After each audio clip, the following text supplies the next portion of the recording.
Mojtaba Khamenei menolak uranium Iran yang telah diperkaya dikirim ke luar negeri. Khamenei yakin penyerahan uranium akan membuat Iran lebih rentan terhadap serangan Amerika Serikat Israel di masa depan.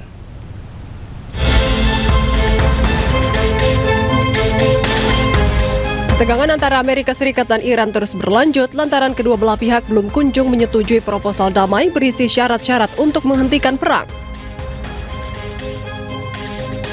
Pemimpin tertinggi Iran Mojtaba Khamenei dilaporkan telah menginstruksikan agar uranium Iran yang telah diperkaya tak boleh dikirim ke luar negeri.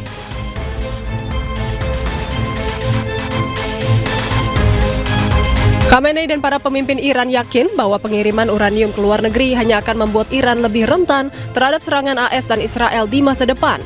Hal tersebut dikatakan saat negosiasi antara AS dan Iran tengah diperjuangkan para mediator. Sedangkan salah satu syarat utama damai dari Amerika Serikat menuntut agar seluruh stok uranium Iran diserahkan atau dipindahkan ke luar wilayah negara tersebut. Dengan adanya pertentangan terkait syarat utama dari kedua belah pihak, apakah penghentian konflik di Timur Tengah semakin sulit tercapai?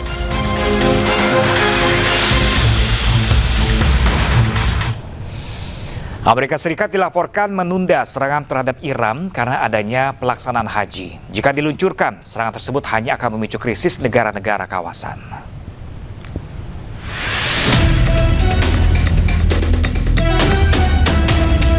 Memasuki 12 pekan, konflik di Timur Tengah masih terus berlanjut dan belum kunjung mencapai kesepakatan damai.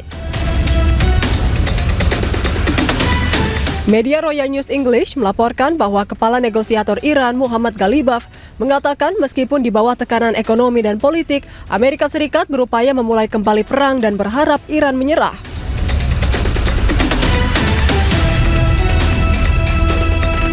Meski begitu, Amerika Serikat dilaporkan menunda serangan terhadap Iran karena adanya pelaksanaan haji.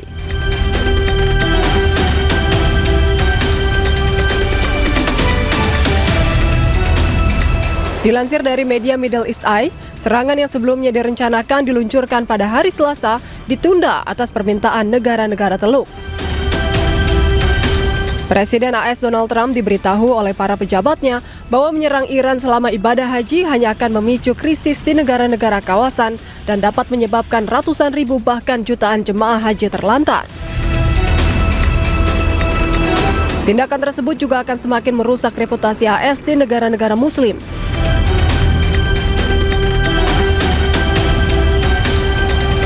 Diketahui pelaksanaan ibadah haji tahun ini akan dimulai pada Minggu 25 Mei.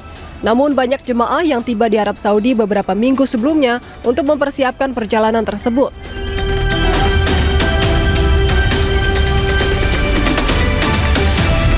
Hingga kini, belum diketahui apakah serangan akan berlanjut dalam beberapa pekan mendatang setelah musim haji berakhir.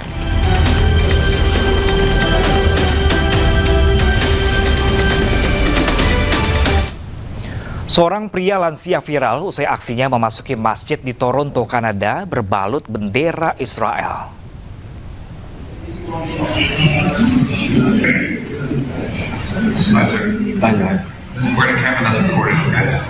Akibat aksinya, sejumlah warga yang sedang beraktivitas di masjid melaporkan pria tersebut ke polisi. Usai dilaporkan, sejumlah anggota polisi datang untuk mencoba menangkap pria tersebut untuk keluar dari dalam masjid. Namun pria yang berbalut bendera Israel ini menolak untuk dievakuasi keluar oleh pihak kepolisian.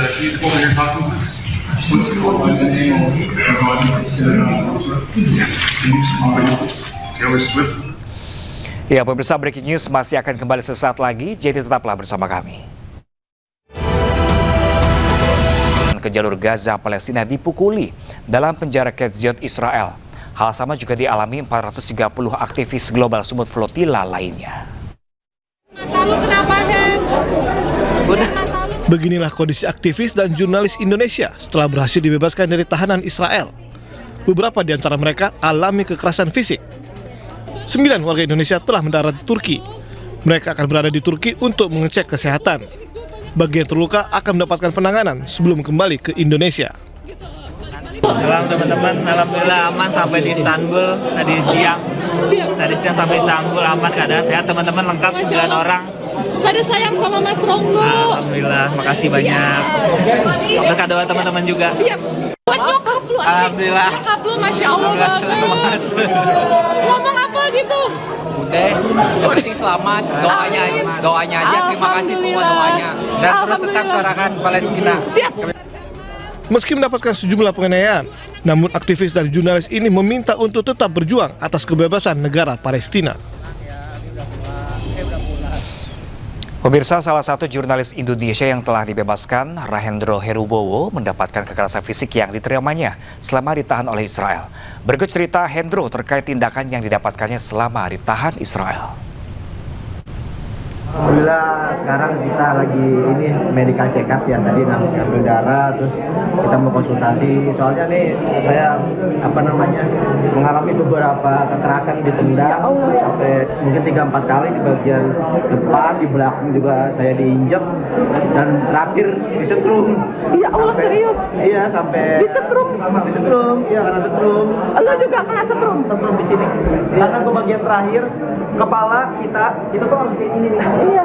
Ya, Pak, udah nggak kuat. Udah. Jangan aneh-aneh dulu, Andre. Udah nggak kuat. Jadi sekarang nih saya kalau batuk sakit sini, ketarik tuh, kalau angkat tangan tuh ketarik. Mudah-mudahan sih nggak ada apa-apa ya. Kita periksa di sini, kalau nanti di sini sekiranya harus ada pemeriksaan lanjutan ya kita di Rumah Sakit Indonesia lah. Siap. Harus, Semangat pejuang. lagi. Masya Allah, Masya Allah. Sementara itu, pemirsa, Dewan Pengarah Global Peace Convoy Indonesia, Irfan Nugraha, menyampaikan 9 delegasi Indonesia yang mengikuti misi kemanusiaan Global Sumut Flotilla akan tiba di Jakarta hari Minggu. Mudah-mudahan hari Minggu akan tiba di Jakarta. Mari kita sambut para pejuang yang mewakili Indonesia ini, dan tentu saja penyambutan ini sebagai apresiasi kepada para delegasi yang mewakili kita semuanya dalam Global Sumut Flotilla kedua, dan tentu saja kita berharap ini menjadi inspirasi untuk memperkuat dukungan kemanusiaan kita kepada masyarakat Palestina, khususnya Gaza. Saat ini, pemirsa, 9 WNI yang telah bebas dari tentara Israel sudah berada di Turki sebelum dipulangkan ke Indonesia. Salah satunya jurnalis bernama Rahendro Herubowo yang ikut dalam misi kemanusiaan Global Sumut Flotilla. Dan berikut adalah wawancara jurnalis iNews Ismalia Maidasari dengan Bunda Rahendro di Jakarta. 9 WNI yang tergabung dalam misi kemanusiaan Global Sumut Flotilla yang ditangkap Israel telah dibebaskan, dan salah satu dari 9 WNI tersebut ada jurnalis bernama Rahendro Herubowo atau biasa disapa dengan sapaan Mas Hendro, dan saat ini juga telah dibebaskan. Saat ini saya sedang bersama ibunda dari Mas Heru. Kita akan bertanya apakah sudah komunikasi atau belum dengan Mas Heru dan dengan Oma Erlina ya, Oma ya. Ya, selamat sore Oma. Selamat sore. Ya, Oma, ini kan Mas Heru sudah dibebaskan ya oleh tentara Israel. Apakah Oma sudah berkomunikasi dengan Mas Heru? Sudah, tadi pagi Mas Heru video call sama Oma, bilang Oma saya nggak apa-apa, tenang aja Mami, kata gitu. Sehat ya, gitu katanya. Oke. Nah ini kan kemarin kan sempat beredar bahwa ada siksaan ya dari tentara Israel seperti itu. Nah kondisi Mas Heru sendiri seperti apa Oma? Katanya badannya ini tangan diangkat sakit, udah gitu kalau batuk di sini sakit, di orang deket sini dekat dada itu sakit, udah gitu kalau batuk sakit, tangan diangkat sakit, katanya badannya pada memar. Belakang pada, soalnya katanya di apa namanya diinjak belakangnya, diinjak belakangnya. Terima kasih Oma ya, saya selalu Oma yang sabar.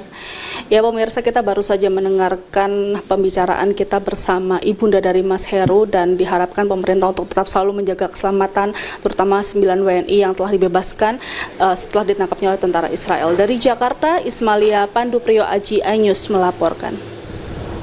Warga Palestina berdemonstrasi untuk mendukung relawan Global Sumut Flotilla yang sempat ditangkap Israel. Mereka juga mengecam aksi kekerasan tentara militer terhadap para relawan tersebut.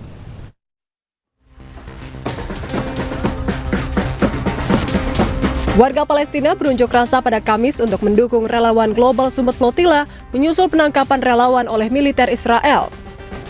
Para demonstran terlihat berbaris di jalanan sambil memukul genderang dan mengibarkan bendera negara-negara yang telah mendukung Palestina. Mereka juga melukis mural sebagai bentuk solidaritas dengan Global Sumut Flotilla.